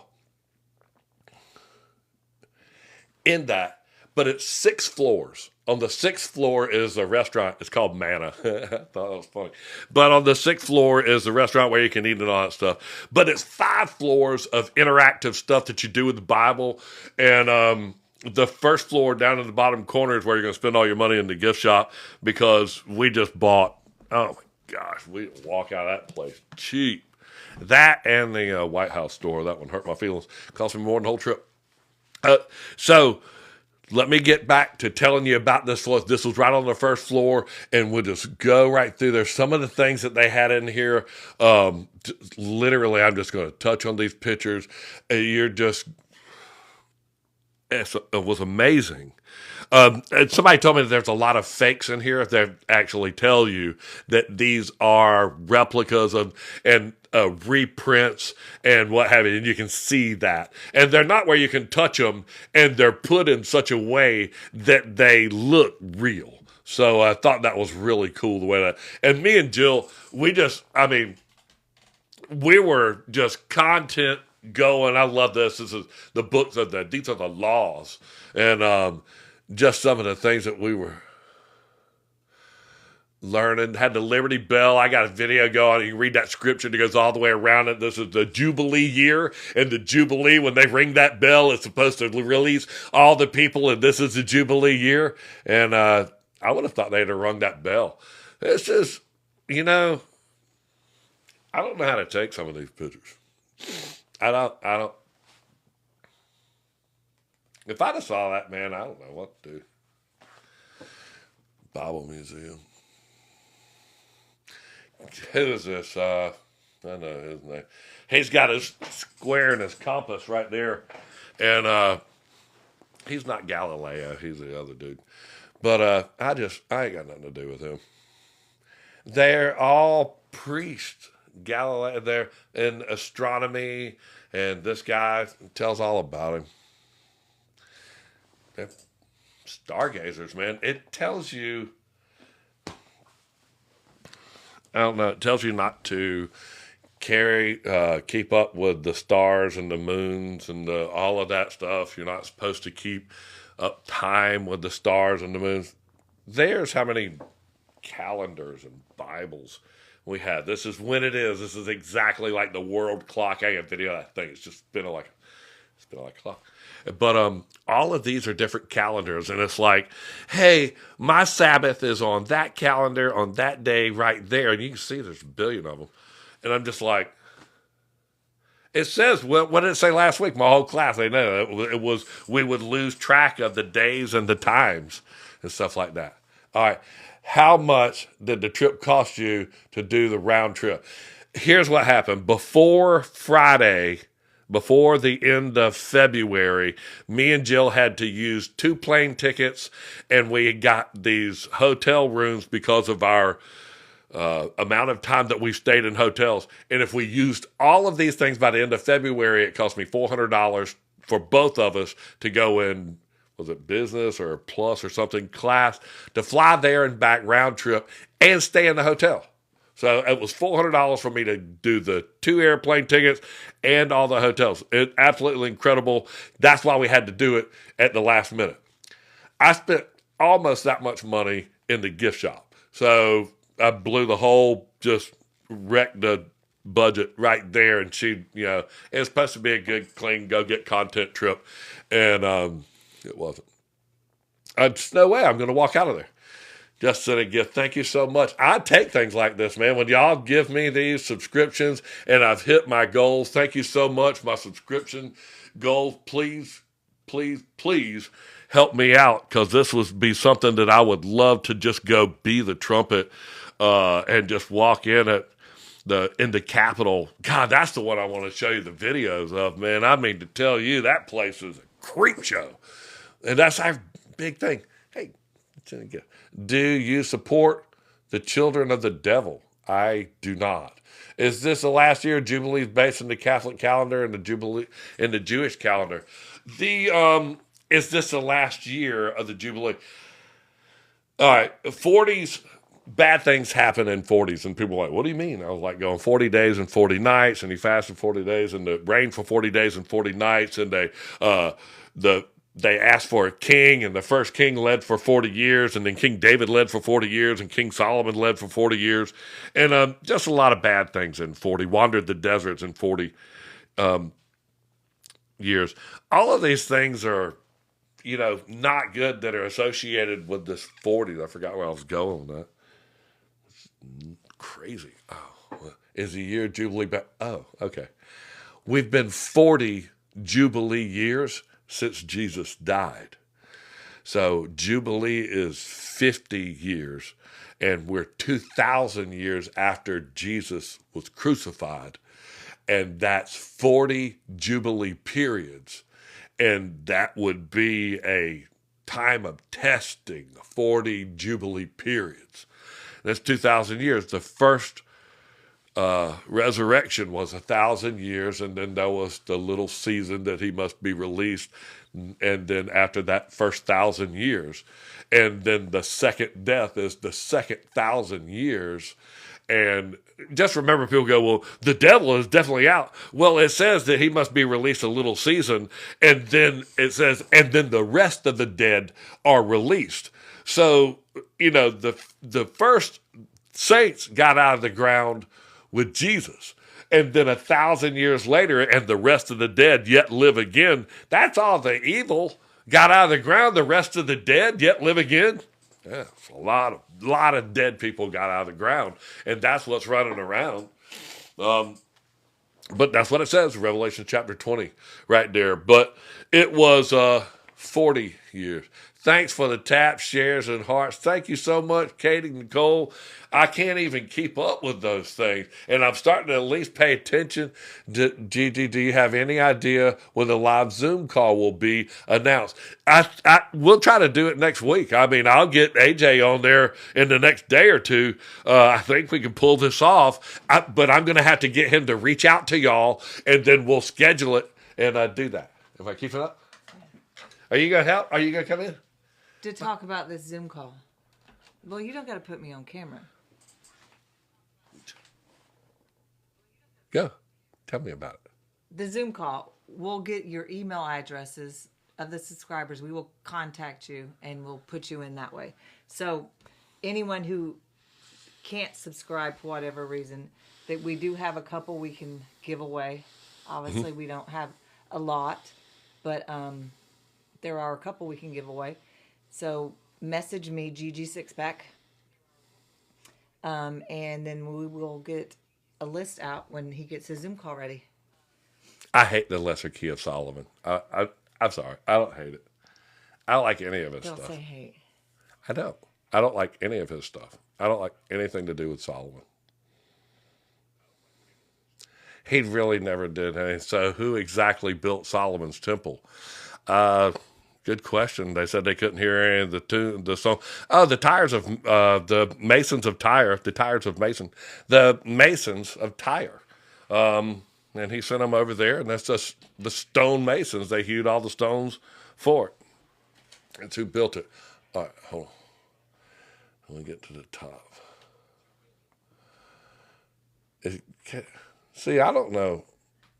I'm way at the top. Now, the 70 sacrifices in the Congo. We went over that, and I was telling you how they were the 70 in the Bible, and they were the bad guys. Oh, and then when they complained about the manna and all that stuff, the 70, then God had them, they were all consumed by the desert and a plague. And then did you see, like, the next day, the Congo, those people, there was a plague, and it killed, like, some of them? So I think that was there. Do you see how I pinned that comment right there? I do. I'm just trying to show you, but when that happens... We're just waiting on the two witnesses. Illicit mobile. Our daughter, our kids call us nonstop. Yeah. Our kids do call us nonstop. We love it. Except on Wednesday. It's our whole life. Yeah. It's that and our kids. So we got this. It's got the two witnesses. We love y'all too so much. Thank you. So I can see all of y'all that are. Tell them about what you did in your Amazon. Oh man, in my Amazon, I have the super coolest Bible in the world. We did a giveaway. This is going to one of our subscribers. She needed a Bible. Right. You know who you are. And this one, my Bible was like $80, and it sold out. It was so Jill was like, "Hey man, your Bible that you have on the Amazon thing, they've sold out of it, and they sold $300 for a hard copy." Huh? It's like, take it out of your shop. Yeah, it was. Like well, it was sold out, so I was like, okay, so I took it out of there. But I did put another nice Bible, a Thompson Chain Wrestler Bible, in there, so you can just see it. But she put this is a $33. Yeah. But it's a full color Bible, and it is super cool. It's just chalked with all kinds of. Wait, I'm going to show the color is so pretty. I mean, not that we worship our Bibles, but it's the Word of God, so we like them to look pretty. And then it's got a lot of color pictures and stuff in it. That's a cool $30 Talk to Bible. about how the study guide goes. What study guide? Well, you showed me earlier when we talked about it. You showed me how the front showed. Oh yeah, let's go back in here. Yeah. Well, it has what's it called? Assertion. And you'll see where the pictures. I have to put it in front of my body. You'll see where it talks about this is just a scripture part of it, and then this describes these scriptures. And when you start getting into like the New Testament and what have you, you can see this is the scripture, and then this describes it. This is the commentary on it that sort of explains that. Now, I'm going to tell you something. To me, when somebody tells me that's how you're supposed to read that scripture, you open up a rabbit hole for me. If you tell me that I'm supposed to know that for a reason, I'm going to know it for the other reason too. And those dudes set themselves up for a lot of things. They open a lot of rabbit holes, I say, with those chain reference Bibles. That is like a $35 Bible. There was a $33 Thompson's chain reference Bible that I put in there. That was cool too. And then, let's see, I'm going to touch more of these pictures. That's a Gutenberg press. That's the one that they made that first But Geneva. you told them about when they tell you how you should read it, that you shouldn't take it for that. You got to go digging in it still. That's what I was just saying. I said, when they give you that commentary underneath there, it says this is how this is supposed to read. And I'm going to tell you something. I don't read the Bible like most people read the Bible. I'm sorry. I read it word for word. And when Jesus asked the Pharisees, who do you think is the Christ? And they said, we think that it is the son of David. I mean, the Pharisees were literally telling the people of the day to Jesus's face that we think David's son is the Messiah. And I know everybody goes, but he was chosen by God. No, he was a man after God's own heart. Boy, I saw that comment 755,800 times. He was a man after God's own heart. He sure was. So was Satan. He was in heaven with God. Cancun, that's, what does it say? No, I want you to read this. What does the Bible say about the prophet Muhammad? Come on, man. I wanted you to answer. I remember we were buying that car and the Islamic fella, and I said, hey, he was Nicest guy. huh? Nicest guy. He's still super nice guy. He's probably a Christian now after I got finished talking with him. And I told him, I said, that story about where Abraham took his son up on the mountain and had to sacrifice him. He goes, yeah, 555 people. And he said, yeah. And I said, well, that was Isaac. You know that part of it, right, where he's going to sacrifice Isaac. He goes, yeah. I said, do you know that if you was really good at reading that Islamic book, it'd tell you that Ishmael was that boy that went up there with his daddy. And it'd tell you real quick that Isaac is his only son. It says it in the scriptures. And it says that you shouldn't. Boy, I was listening to somebody who was like Joe Rogan or somebody. They were just busting Muhammad to pieces. We don't have a religion. Someone was asking that. We don't have a religion. No, I'm a Christian. I am a Christian, and I follow Jesus Christ, man. I was raised Pentecostal apostolic. Who is? I was raised Pentecostal apostolic. And She was raised Pentecostal. I don't have any regrets, and I have no trauma. I'm just fine. I love my heritage. That's it. And I love everything. She's just, we've grown into this together. And she asked me, she says, hey, Greg, what do you think about this verse? And I'll read it word for word for her. That's the first. If you're a first-time reader, should you read the book by book or chronological? I'm going to tell you something. I like reading things that are interesting. And if you're a first-time reader of the Bible, know that, oh, man, the book of John is the kicker. And people say, well, why would you say the book of John?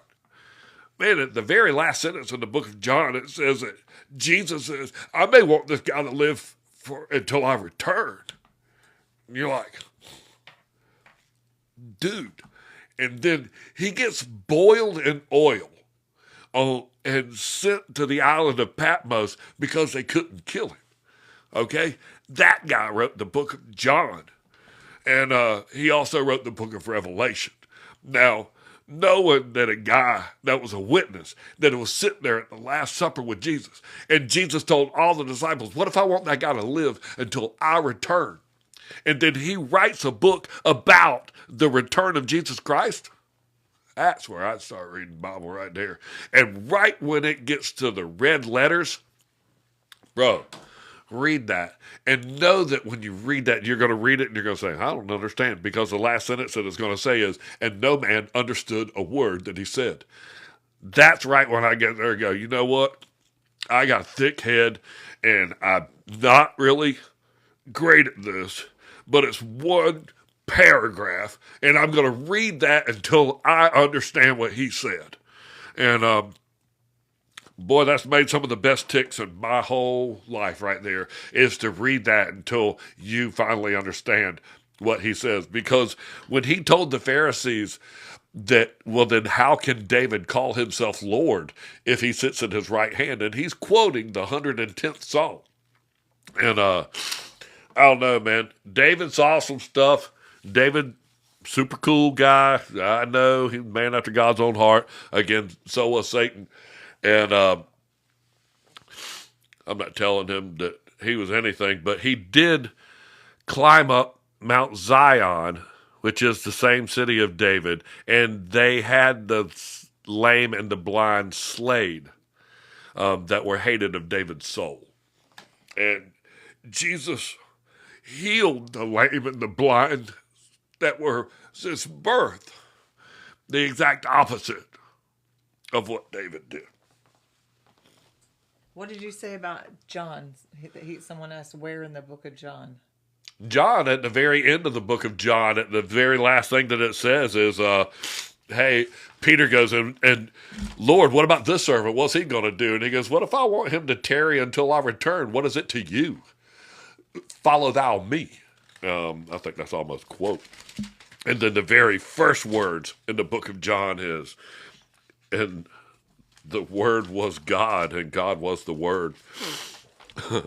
Just, I'm going to tell you that book right there is, I'm flipping right to it. I don't want to misquote. I don't add to or take away. It takes me 1,000,000 times to make. In the beginning was the Word, and the Word was with God, and the Word was God. Man, you know what? That's hard math right there. Jesus Christ was God. He told the devil, hey, that's what we are. Let me push this. That was inside the Bible Museum. It's totally weird. Oh, that was somebody's sarcophagus, wasn't it? Remember, that was a sarcophagus of like Judas or something like that. This is the temple. Second temple. Look, you can go right there. Look at all those people. Sorry, Fiona. She's feeling something very off with you. We'll pray about that and make sure we're not off next time. What does it say? Fiona is confused by you, and she's saying you're off, and she's got mixed feelings about you. But it's okay. I get that all the time. I'm just so sorry that... You got it, Fiona. Mm-hmm. Welcome to the club, and we'd like to keep you here, and we want to keep you learning. When you cry, I'm so sorry. You probably, hey, Fiona, no, you know what? Those people, some people don't just understand right off the bat. And I would have like to block people or mute people. I mute you after a couple warnings of please don't ask that again because he's not going to answer that. But no, we want people who don't even want to hear this to hear it. Is the third temple being built? I don't think the third temple is being built. I think that if there's a third temple, it's going to be inside of that mountain somewhere. There was 200,000 people working inside the mountain for 40 years under King Solomon's direction only. No telling who else worked inside that mountain. So see all those people right there? There are 200,000 people, not outside of it, that literally worked inside of that mountain. So if there's a temple, you know, he had 12,000 horses and 22,000 horsemen inside that mountain too. And, I mean, you're just talking about a slew of people. God bless you, homeward bound. All right.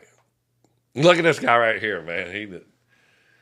He's a funny guy. They keep asking about the election. He's not going to talk about the election. It means it was in God's plan. The one before it was in God's plan.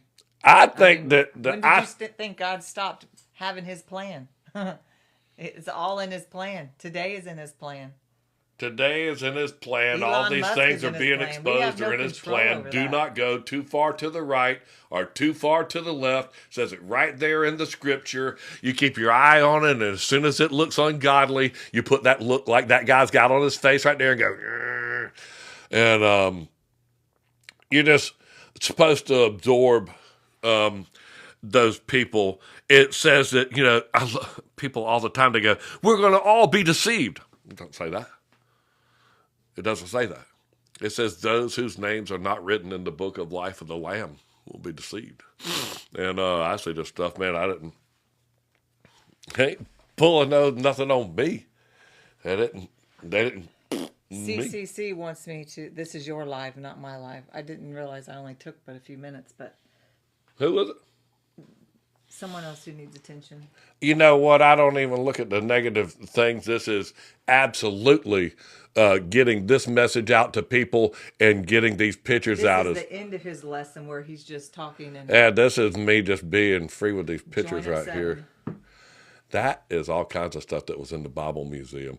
That is what was in the Dead Sea Scrolls right there. Those are the pictures, and you can actually go up and touch these things. And yes, it does say that those pieces are fragments, but that says that they're facsimiles. So that they look good, man. But it does tell you that it's a facsimile. I think you can see it on some of the words right there. Come on, I'm going to keep going. I loved it. This was all like the Rosetta Stone and the Babylonian Stela, and these intricate writings and stuff, man. I mean, if this is it's a fake. I'm sure it's not the real one. I'm sure the ones in the museum. But dude, somebody sat there and carved that on a black rock like that. I mean, it ain't terrible fake. That's good fake. And it's big. There's things. I'm 6'3", man. This thing, like I'm pointing up at this. These are big things. Whoever was like carrying around this book, hot diggity dog, you big old boy.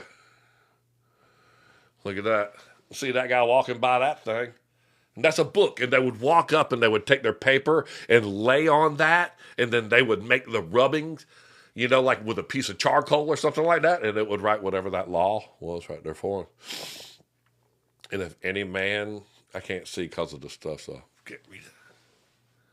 I'm afraid to talk, but they're asking about your lessons. Tell them you put them on YouTube. I do. I put my lessons on YouTube, and right after I'll get and download this hour and a half, and I'll throw them on YouTube. If you go to my bio page right over there, you can click on my link tree, and it goes right to my YouTube, and there I have all 7 lessons will be loaded up, and you can also download the books there too. Oh, right. I didn't know that. Someone keeps asking about, are we the Trail of Tears? I don't. Are we the Trail of Tears? I don't think so. I don't know. I don't think we are the Trail of Tears. I think the lost tribe of Zebulon came over here. I'm sorry, man. That's in the Bible. There's no way that they didn't have a ship that could get over here in 30 days. And everybody wants to think Christopher Columbus was the first person to get over here, and that's no way. The Phoenicians definitely made it over here. We're not. He's not in Oklahoma. We're down south. I'm not in Oklahoma. Georgia, I'm in Orlando, Florida. I tell you what, y'all come right on down here and see me. I will come right out there to you, and I'll sit down with you and shake your hand and eat a sandwich with you. Thanks for the taps and shares. Thank you, Katie. I certainly appreciate it. No, we keep calling her Katie, and it's Kate. Kate. It's okay. Kate, and it's got an E right there. No, sorry. I'm in Oklahoma. Oh, right. I love Oklahoma. I do. Melbourne, Florida. I love Melbourne, Florida. I put the roof on Melbourne High School. I put the roof on 69 of the 85 schools that are in Brevard County. So if you went to school in Brevard County and it was like a high school, middle school, big campus, I put the roof on the entire campus of it. And that's what I used to do. I was a big old roofer. Indiana, Lake City. What I do in Lake City, I did plant Likes Meat Group in Lake City over there. That was a big old hot dog plant. Why don't you finish up by thanking your subscribers? Right. Yes. What did he say about my subscribers? Thank your subscribers. I need 1 million of them. Thank them. Thank you so much for my new subscribers. Is it 1 million? Call them out. See, I don't know. I touched those buttons, man, the last time I ended up wearing makeup. And you have a question. Do you think... mediation, keep going. Thank you for the lessons. Come on, I'm taking questions. I want to because of the Continental. These are all so fast. I mean, my son probably keep up with y'all. And then put these glasses on it. I want to ask a question. Can you see slow some of those things down? Help me out. Do you think America is the original Holy Land? See how that's highlighted? It's not very good highlight. Matthew 24, the carcasses where the eagles gather. That's weird.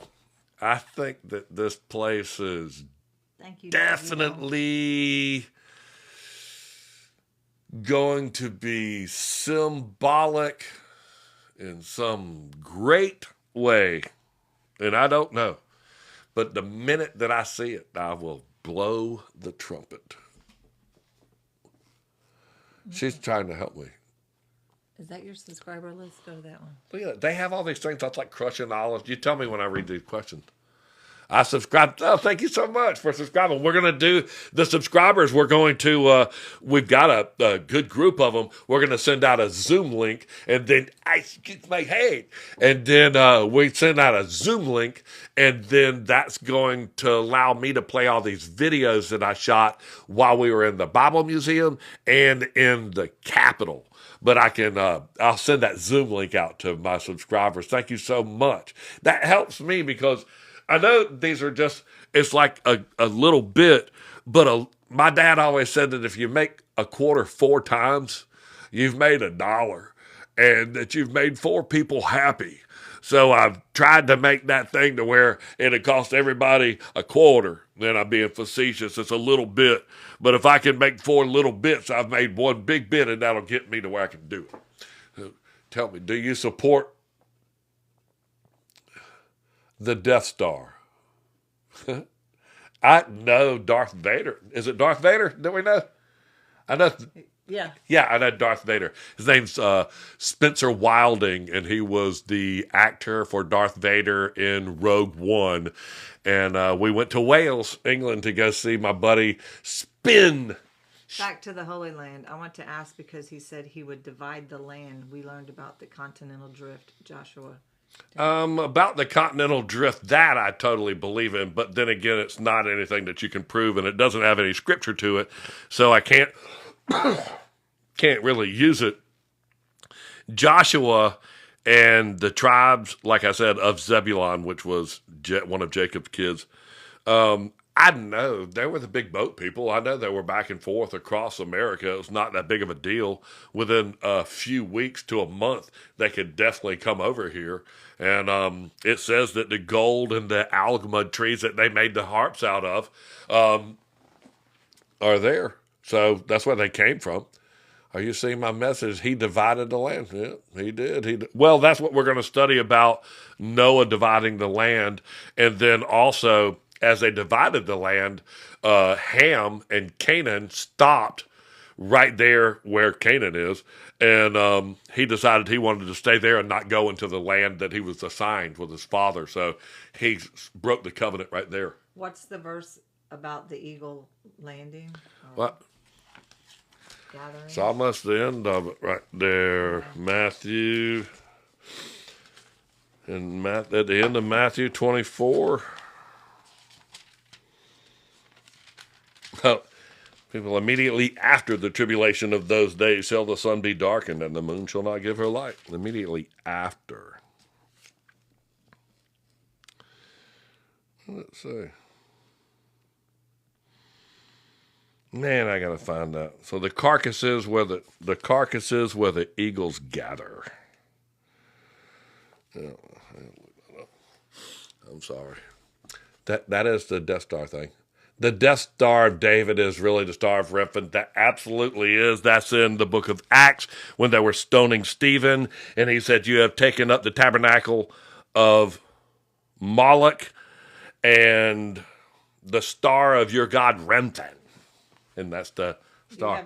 Sorry to keep asking, but do you have any opinions on the Cipher Bible? A long time ago, I had an opinion on the Cipher Bible. It was because people kept telling me his name would be this, or this is how you say his name, and this is how it would be said. And they wanted me to read the Cipher Bible. I was given the Holy Bible. I was told to read this. And in John 19:19, Pontius Pilate wrote over Jesus' head, Jesus Christ of Nazareth, in 3 different languages. So, people tell me there was no J. Man, do your research into that. The Latin had an I. The I was 3 different letters. As a vowel or a Y, it was I. If they put a mark at the top of it, it made it a Y. If they put a mark at the bottom of it, it made it say EU, like Judah or Jerusalem. And that was the mark at the bottom of the I. It made what looked like a J. And they were like, he didn't have Jesus. Well, Jesus doesn't mean like Jesus, like Greg means Greg, like I'm Greg. But Greg would have meant messenger. So you would have been like whatever messenger meant. And it was like David. David meant beloved. And my grandson is named David. And I think it's ironic that when, that's the word, transfigured. I told you. I told you. When Jesus transfigured, he said, this is my only beloved. He would have said something like, this is my only David. Just take that right there with you. Someone asked about dinosaurs, and then Dinosaurs and dragons, they're all over the Vatican. That is the royal crest of Vatican City is the dragon. Inside the dragon's mouth, you'll always see 3 bees. The 3 bees excrete honey into a hexagonal cell, and the hexagonal cell has 6 sides, and there's 3 bees, and it's 666. That's the Vatican. That whole thing, man, I'm just not about the Vatican. I'm sorry. The building right next door to it is this looks like a giant viper. What do you think the Bible is referring to America when it says the sleeping, what does it say? What's the whole word? the sleeping giant has been woke. Does it say that in the Bible? I thought that was one of the, I thought the Japanese said that whenever, who woke the sleeping giant when we bombed them or something like that. I think the sleeping giant just got over, and I think the other countries over there want some efficiency too. This is the last one, but Joshua 23:4. Someone keeps talking about it, and I have it right here. Oh, this will be the one that fixes everything. Joshua 23:4. Glasses. Behold, I have divided unto you by lot these nations that remain to be an inheritance for your tribe, from Jordan with all the nations that I have cut off, even unto the great sea westward. There you go. That's where Joshua is dividing the nations. In the book of Jubilees and the book of Genesis, Noah divided the nations. And then Jacob decides that he's going to make some further divisions. And then everybody just kept their own little thing. I can tell you something, man. I've read into it pretty good. And Joshua is exactly where they went wrong.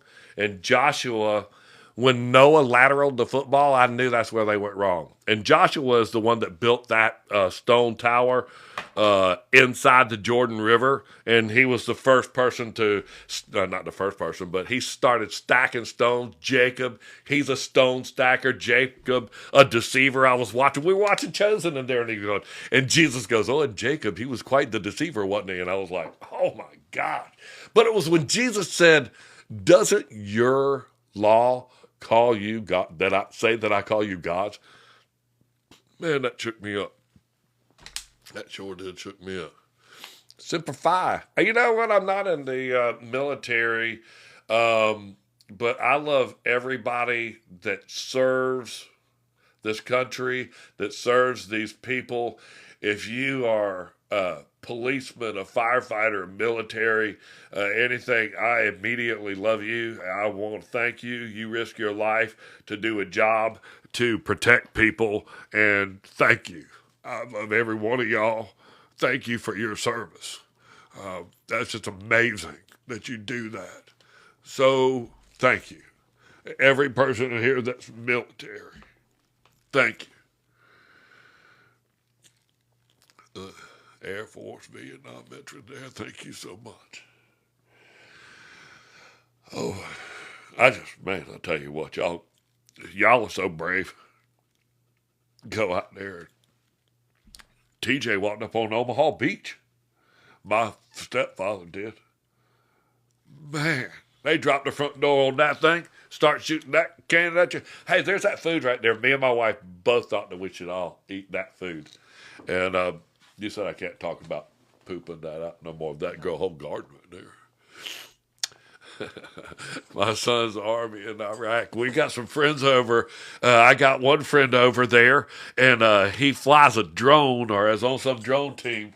And he sent me a picture and a video, and I put it up. And man, his commander come up to him and made him take. He said, "Can you call that guy and tell him to take that video down?" And he called me because I had no idea how popular that your work. And he goes, "Somebody saw that over in California. We're going to put something together for the questions for him." That, you know what? I appreciate that because I'm old and I can't really get through it. Love your videos. I love teaching y'all the things that I see. If you see one of my videos, it literally just came to me. This whole next week, I want to start getting into some new subjects. And I think you're going to see a good turn with this chapter 8. I just love that. I love your voice. You know what?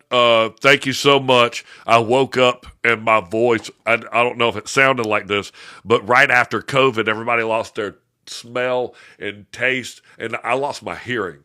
And I woke up on a Sunday morning and my left ear didn't work. And then over a couple of weeks, my right ear hardly works, and I can only hear about 20%. And it caused me to read everything, man. I had to read the word, and I was so blessed that I can't hear.